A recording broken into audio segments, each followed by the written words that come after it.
Bonjour Arona, bonjour à tous les auditeurs de Salam Sénégal. Aujourd'hui, dans les échos de l'écho, on va parler du concept halal. Il faut savoir qu'il y a le halal alimentaire et le halal non alimentaire et nous, on va s'intéresser à ce dernier. Et c'est avec Denaba Diouf, directeur général associé de Halal Sénégal. Le halal désigne tout ce qui est permis ou licite en islam. Le halal non alimentaire est extrêmement important. À ce niveau-là, nous avons la finance islamique. Nous avons également tout ce qui est hôtellerie. Aujourd'hui, le concept utilisé est le tourisme halal, mais dans sa globalité englobe le tourisme religieux, le tourisme de santé, le tourisme économique, le tourisme de plaisance. Nous avons également au niveau du halal non alimentaire tout ce qui est produit de culture dans le domaine de l'art et de la culture.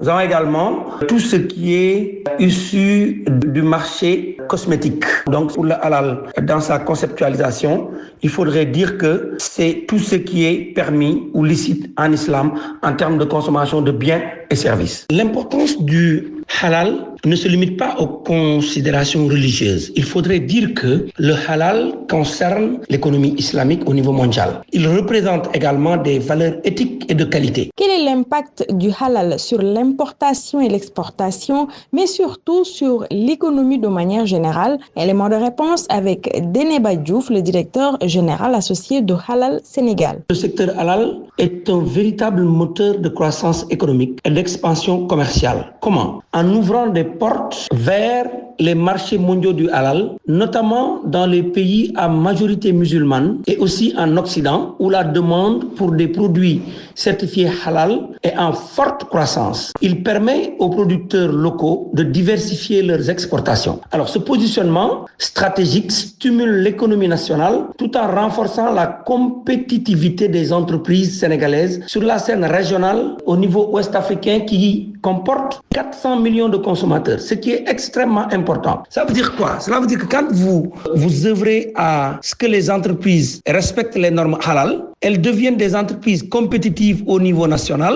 parce que tout simplement, les produits respectent les normes de qualité, les normes d'hygiène, de sécurité alimentaire destinées à la consommation du pays et à l'extérieur. Donc vous gagnez deux fois. Le marché halal est en pleine expansion, représentant une opportunité significative pour les entreprises. Et pour ma part, la taille globale du marché donne un tout petit peu l'économie de l'importance du marché halal au niveau mondial où nos entreprises devraient chercher à s'intéresser, à pouvoir entrer dans ces marchés mondiaux du halal. En 2023, le marché de l'économie islamique était évalué à environ 2800 milliards de dollars, incluant les finances islamiques, l'alimentation halal, les produits pharmaceutiques, les cosmétiques, le tourisme halal et les vêtements modestes. Il y a également la projection pour 2025-2030 qui a démarré. Et selon les études actuelles, la valeur totale pourrait dépasser 4 000 milliards de dollars d'ici 2030. Donc, le taux de croissance dans le business halal au niveau international est exponentiel. Ce qui fait qu'aujourd'hui, le Sénégal devrait aller vers